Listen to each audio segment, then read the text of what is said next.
Assalamualaikum warahmatullahi wabarakatuh.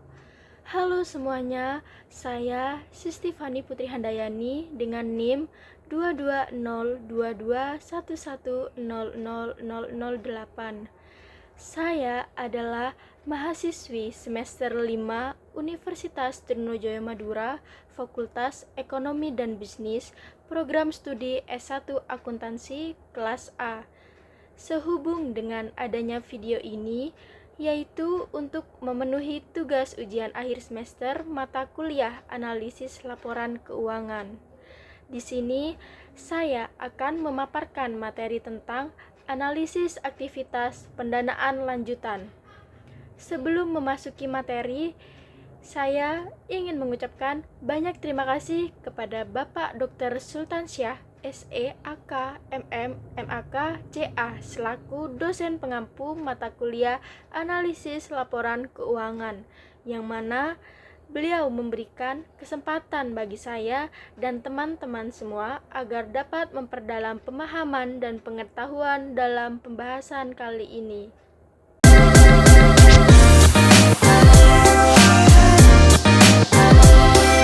Selanjutnya yaitu kita akan memasuki pembahasan yang pertama, yaitu latar belakang.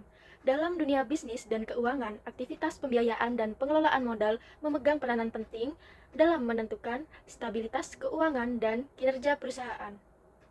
Segala aktivitas pendanaan, termasuk berbagai strategi pembiayaan, utang, dan ekuitas serta pembiayaan untuk memanfaatkan sumber daya tersebut secara optimal. Hal ini merupakan faktor penting bagi kelangsungan dan pertumbuhan suatu perusahaan. Seperti yang telah kita ketahui, bahwasannya ekuitas ini merupakan bagian yang sangat penting bagi modal perusahaan. Aktivitas dalam menganalisis modal sulit untuk dipisahkan karena analisis ini akan menggambarkan kondisi kesehatan perusahaan yang diantaranya adalah kesehatan pertumbuhan laba yang baik, aturan dalam kebijakan dividen, dan pengelolaan saham untuk nilai pemegang saham. Kerangka kerja sudah tercantum pada Peraturan Standar Akuntansi Internasional atau lebih tepatnya IFRS, menyajikan penjelasan yang dituangkan pada laporan keuangan secara global yang diakui mulai dari pencatatan sampai dengan pelaporan para ekuitas pemegang saham. IFRS ini merupakan penopang yang sangat jelas guna memastikan laporan keuangan yang dibuat telah relevan, dapat diandalkan, dan tentunya diperbandingkan secara yuridis. Namun, penerapan pelaporan modal berdasarkan IFRS ini memerlukan pemahaman yang mendalam tentang prinsip akuntansi yang kompleks, yang dapat ditafsirkan secara berbeda antar perusahaan.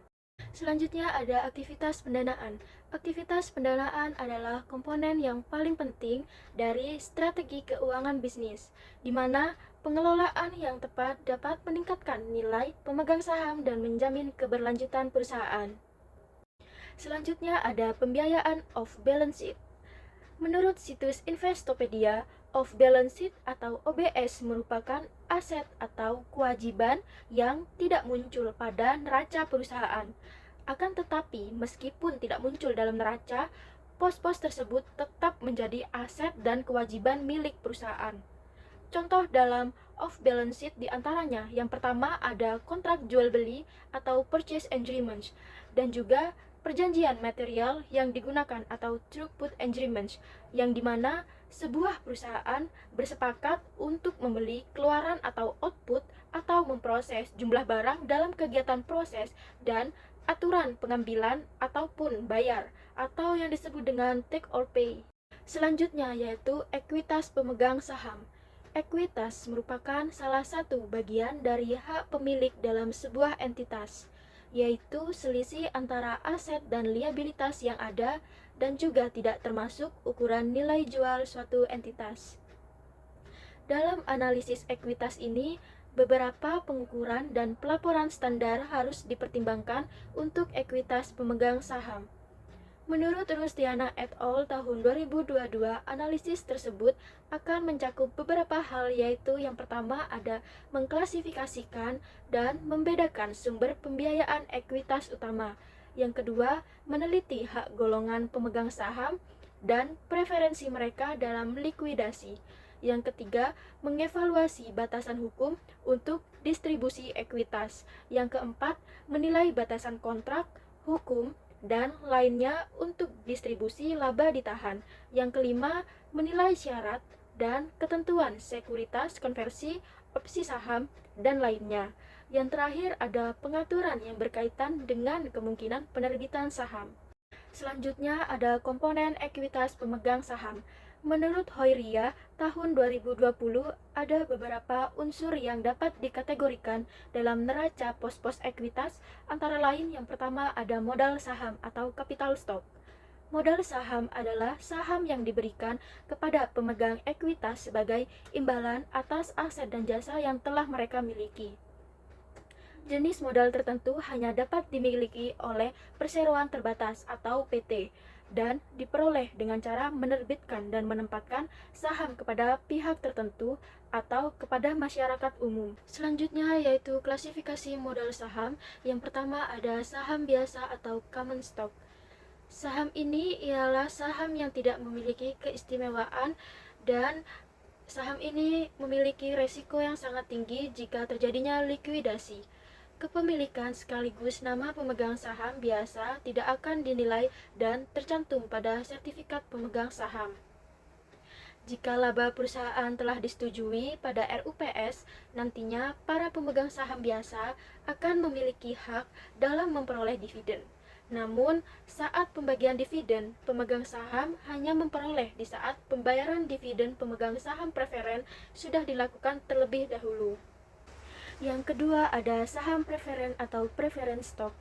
Saham preferen adalah kombinasi dari obligasi dan saham biasa. Saham preferen akan memberikan hak istimewa untuk siapa saja yang memilikinya. Hal ini disebabkan oleh fakta bahwa pemegang saham preferen harus menerima dividen lebih awal.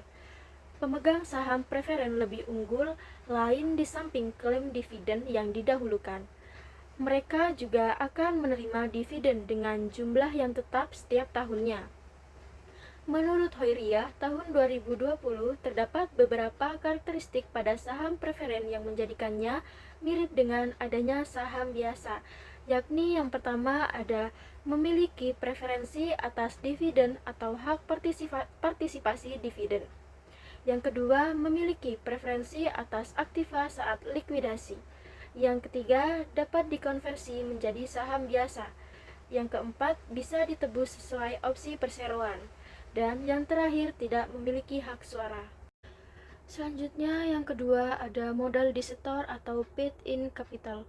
Modal disetor merupakan bagian dari modal yang telah disetor penuh oleh pemegang saham. Terdapat dua elemen yang dimana mencakup nilai nominal atas saham yang telah disetor, pembagian dividen atas saham, serta pesanan saham yang telah ditentukan dan dicatat sebesar nilai nominalnya. Menurut Hoiria tahun 2020, akun Agio saham terjadi ketika pengeluaran saham lebih besar daripada nilai nominalnya. Hal ini digunakan untuk membukukan selisih antara pengeluaran saham dan nilai nominalnya. Jika total dari pengeluaran saham yang diterima memiliki perhitungan yang lebih besar dari nilai nominalnya, maka akan muncul akun Agio saham yang nantinya akan menghitung selisih yang terjadi antara pengeluaran saham dan nilai nominalnya. Selanjutnya yaitu tambahan modal disetor atau additional paid-in capital atau EPIC. Tambahan modal disetor juga dikenal dengan Agio saham, adalah jumlah selisih dari setoran modal yang diterima oleh perusahaan harga saham lebih tinggi dari nilai nominalnya. Menurut Rustiana et al. Tahun 2022, asal dari tambahan modal yang disetor ialah dari penjualan saham, Agio ataupun disagio saham. Penjualan atas saham treasury. Tidak hanya itu, hak bagian konversi merupakan asal dari tambahan modal disetor. Agio saham yang dimaksud merupakan kelebihan atas penilaian jual bersih dari nilai nominal dan disagio adalah kebalikannya. Tetapi, beberapa saham tidak mempunyai nilai nominal. Kasus yang disebutkan, nilai yang telah ditetapkan akan digantikan dengan nilai nominal. Jika nilai ini tidak ditetapkan, saham yang tidak mempunyai nilai yang akan dijual dicatat selesai presage. Tambahan modal yang disetor akan menyajikan laporan yang memiliki bentuk kelompok pos atas ekuitas. Pada saat penambahan, pengacuan pada hal-hal di bawah ini. Yang pertama, pemilik menambah penerimaan berupa setoran sebesar kas.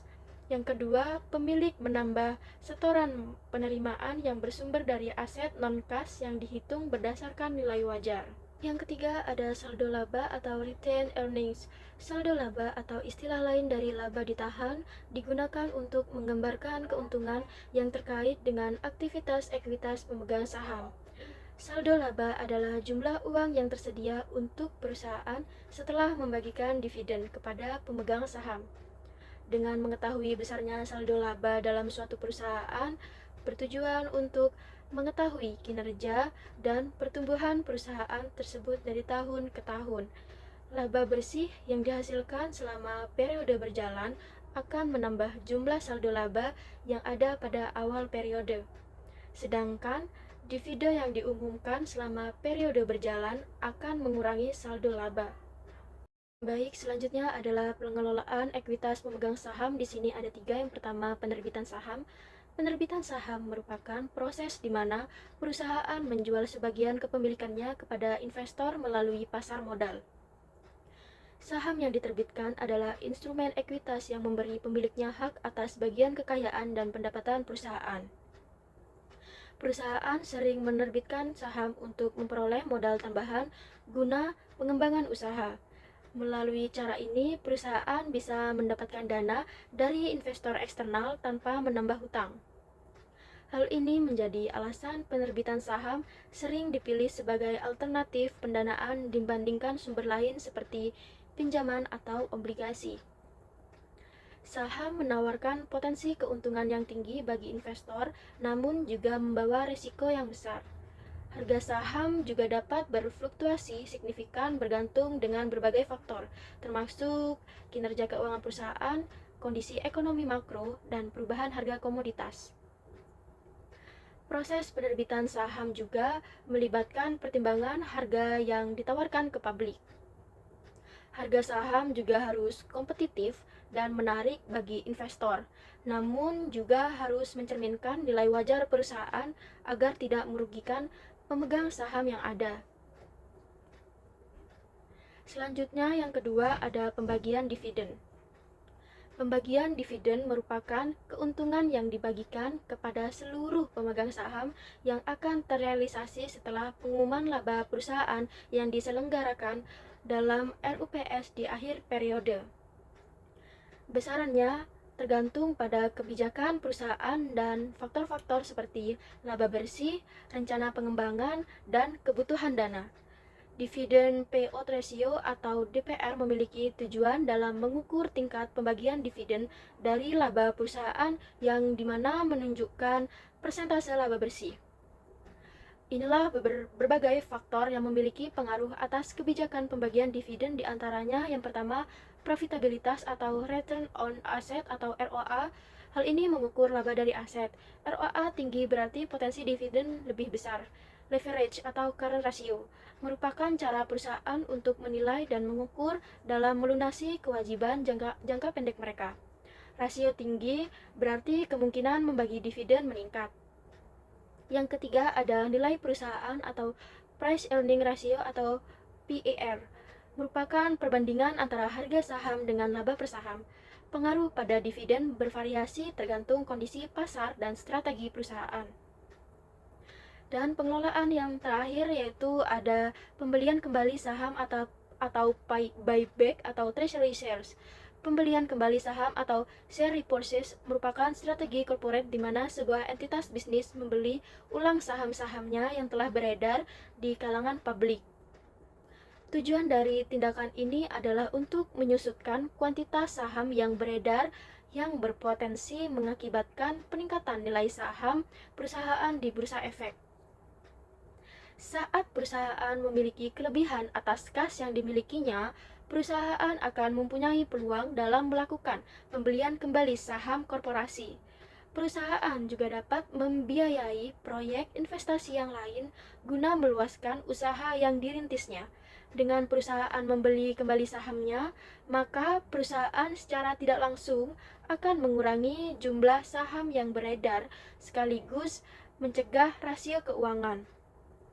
Lebih banyak keuntungan per saham, nilai buku, dan arus kas per saham dapat dicapai dengan jumlah saham yang lebih sedikit beredar.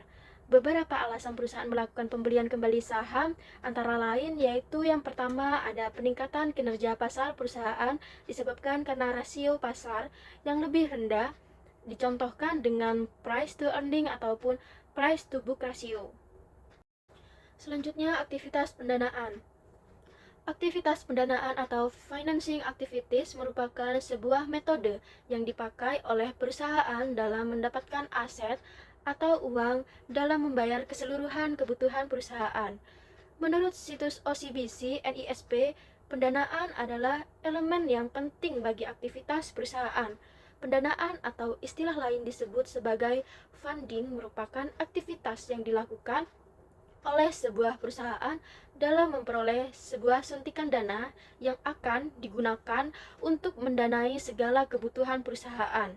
Secara umum, pendanaan ini merupakan pemberian modal dari pihak lain dalam menambah saldo modal perusahaan.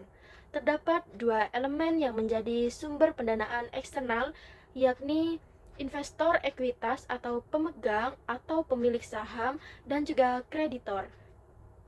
Perusahaan yang sehat tentu akan diperhatikan oleh investor dalam menyalurkan dana yang mereka miliki. Sebuah perusahaan dituntut untuk selalu melakukan kinerja terbaiknya sebelum mengambil sebuah keputusan ekonomi perusahaan. Kemudian ada strategi pendanaan dan kebijakan pendanaan. Yang pertama, strategi pendanaan. Menurut Made Sudarma 2023, perusahaan yang baik akan memiliki strategi yang baik untuk menciptakan kinerja operasional perusahaan yang baik. Salah satunya yaitu berupa strategi pendanaan. Menurut situs Salomon Consulting Group atau SCG, strategi pendanaan yang benar dimulai dengan menghitung sekaligus merencanakan sumber pendanaan yang strategis, di mana perusahaan akan menghitung berapa besar modal yang perusahaan butuhkan untuk proyek-proyek ke depannya. Selanjutnya yaitu ada kebijakan pendanaan. Kebijakan pendanaan merupakan sebuah keputusan yang dinilai penting karena akan mempengaruhi kinerja keuangan dan operasional perusahaan. Kebijakan pendanaan ini akan menganalisis segala kondisi sumber pendanaan sebuah perusahaan, entah itu dalam sisi hutang atau modal yang nantinya akan dialokasikan dalam mendorong aktivitas perusahaan. Kebijakan pendanaan juga akan merangkai prinsip sekaligus pedoman yang berisi aturan bagaimana sebuah organisasi atau perusahaan mengelola sumber daya keuangan mereka yang nantinya akan mencapai tujuan tertentu. Selanjutnya ada jenis-jenis pendanaan. Yang pertama yaitu pendanaan ekuitas dan pendanaan utang. Pendanaan ekuitas berarti perusahaan dapat mengumpulkan dana dengan menjual saham, memberikan investor bagian kepemilikan. Tidak ada kewajiban membayar bunga dan dividen hanya dibagikan pada saat ada laba. Pendanaan utang melibatkan pinjaman dana yang harus dibayarkan kembali dengan bunga pada waktu tertentu. Pendanaan ini dapat berupa hutang jangka pendek ataupun jangka panjang. Yang kedua ada pendanaan internal dan pendanaan eksternal. Pendanaan internal berasal dari dalam perusahaan itu sendiri, yaitu laba yang ditahan dan depresiasi aktiva tetap. Pendanaan eksternal diperoleh dari sumber luar perusahaan, seperti pinjaman atau utang ataupun penerbit saham atau ekuitas.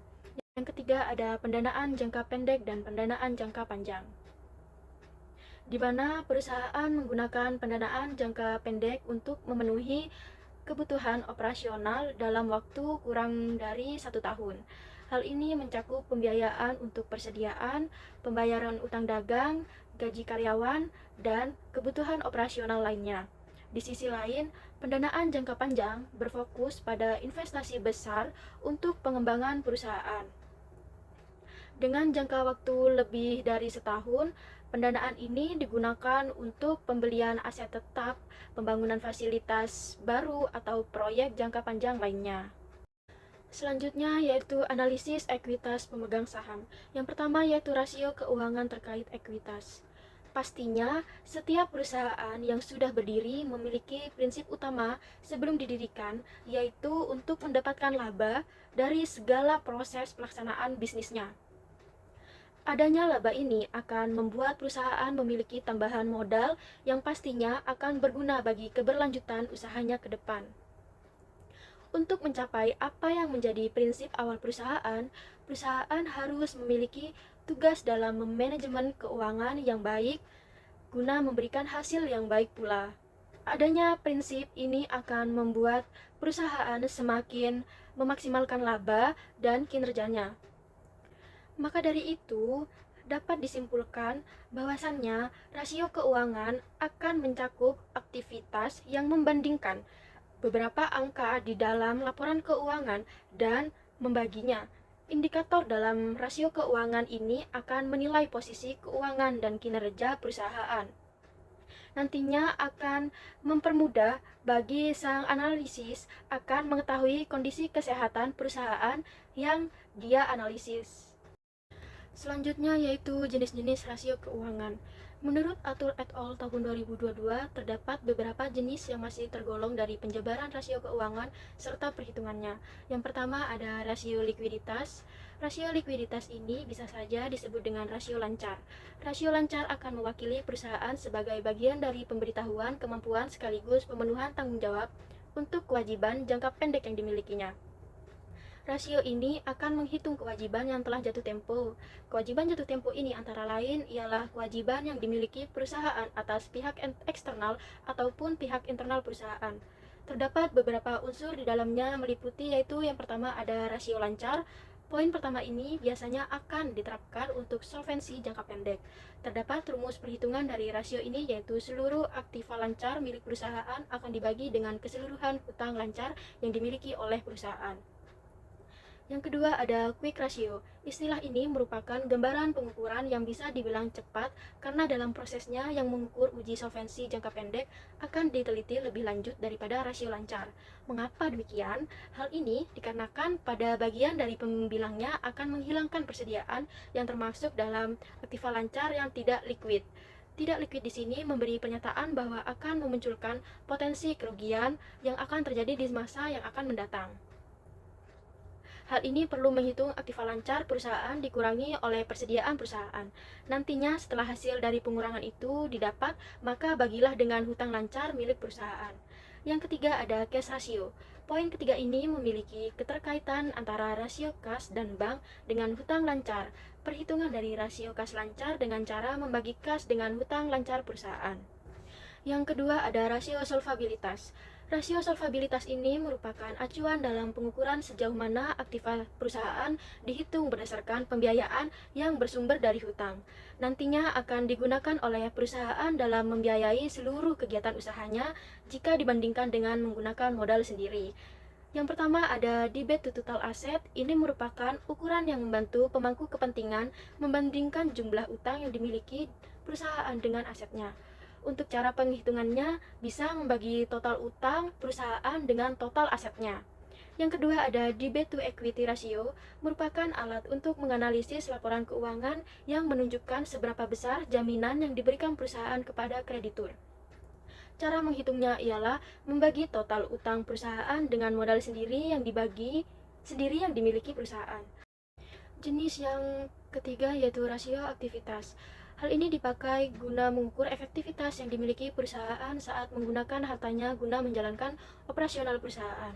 Rasio ini akan mengukur tingkat efisiensi yang mengacu pada pemanfaatan sumber daya yang dimiliki perusahaan. Terdapat penggolongan jenis yang dipakai untuk menjadi alat dalam pengetahuan kemampuan perusahaan dalam menggunakan aktiva atau hartanya. Di antaranya yang pertama ada perputaran persediaan. Perputaran persediaan ini berguna dalam pengukuran beberapa banyak dana yang disimpan dalam persediaan di sebuah perusahaan. Hal ini untuk mengetahui dengan mudah, kalian bisa membagi dua unsur yang diantaranya adalah HPP atau harga pokok penjualan dengan persediaan. Yang kedua, ada perputaran aset tetap. Hal ini akan membantu menilai serta mengukur dana yang ditanam di dalam aktiva tetap, sebagaimana dana tersebut berputar dalam satu periode. Untuk cara pengukurannya yaitu dengan menghitung seluruh penjualan yang terjadi dengan total aktiva perusahaan. Yang ketiga, ada perputaran keseluruhan aset. Perputaran keseluruhan aset nantinya akan mengukur perputaran semua aktiva milik perusahaan sekaligus mengukur jumlah penjualan dalam hitungan rupiah. Sama seperti perputaran aset tetap, perhitungannya akan membagi penjualan dengan keseluruhan aktiva perusahaan. Jenis rasio yang terakhir yaitu rasio profitabilitas. Rasio profitabilitas digunakan untuk mengukur kemampuan perusahaan dalam menghasilkan keuntungan dari penjualannya. Yang pertama, margin keuntungan bersih. Margin keuntungan bersih mengukur kemampuan perusahaan menghasilkan laba bersih dari penjualannya. Cara menghitungnya dengan cara membagi laba bersih setelah pajak dengan penjualan bersih yang dilakukan perusahaan selama periode tertentu. Yang kedua, ada return of asset atau ROA, menilai kemampuan perusahaan dalam menghasilkan laba bersih setelah pajak dari aset yang dimilikinya. Untuk menghitungnya ialah membagi laba bersih setelah pajak dengan total aset perusahaan. Yang ketiga, ada return of equity atau ROE. Hal ini mengukur kemampuan perusahaan menghasilkan laba setelah pajak berdasarkan modal sendiri. Perhitungannya yaitu membagi laba bersih setelah pajak dengan total modal sendiri yang dimiliki perusahaan. Memberikan petunjuk yang akan menilai kemampuan yang dimiliki oleh perusahaan. Kemudian ada pelaporan ekuitas pemegang saham menurut IFRS. IFRS memberikan ruang yang sangat bebas untuk menentukan cara pelaporan pos-pos pada ekuitas pemegang saham, yang nantinya terdapat variasi yang luas dalam praktiknya. Secara umum, pola umum berikut dapat diamati. Yang pertama, modal saham dilaporkan sebagai item baris terpisah. Yang kedua, sebagian besar perusahaan melaporkan laba ditahan, tetapi sedikit yang memasukkan laba ditahan ke dalam cadangan. Yang ketiga, cadangan yang dimaksud mencakup total aset pendapatan komprehensif lain yang diterima, opsi atas kompensasi, premi saham, dan kasus lainnya bahkan laba ditahan. Yang terakhir yaitu kesimpulan. Berdasarkan pembahasan di atas, dapat disimpulkan bahwa makalah ini membahas tentang analisis aktivitas pendanaan lanjutan secara komprehensif tentang berbagai aspek pendanaan perusahaan, khususnya pendanaan off balance sheet, ekuitas pemegang saham, dan pelaporan ekuitas berdasarkan standar pelaporan keuangan internasional atau IFRS. Pendanaan off balance sheet memungkinkan perusahaan untuk mendapatkan pembiayaan tanpa mencatatnya dalam neraca yang dapat membantu memastikan rasio keuangan perusahaan. Meskipun aset atau kewajiban tersebut tidak tercatat, mereka tetap mempengaruhi kondisi keuangan perusahaan di masa depan. Ekuitas pemegang saham mencerminkan klaim pemilik terhadap aset bersih perusahaan. Pengelolaan ekuitas yang tepat termasuk modal disetor dan laba ditahan merupakan aspek yang sangat penting dalam menentukan kesehatan keuangan dan nilai perusahaan. Hal ini berkaitan dengan upaya memaksimalkan nilai bagi pemegang saham. Penerapan standar pelaporan keuangan internasional atau IFRS menjadi penting bagi perusahaan untuk memastikan pelaporan keuangan yang transparan, relevan, dan dapat diandalkan. Kepatuhan terhadap IFRS juga membantu perusahaan agar informasi keuangan mereka dapat dibandingkan secara global dan mematuhi standar internasional. Mungkin itu saja yang dapat saya sampaikan. Semoga pembahasan kali ini dapat memberikan manfaat bagi kita semua. Kurang lebihnya mohon maaf. Wassalamualaikum warahmatullahi wabarakatuh. Terima kasih. See you next video.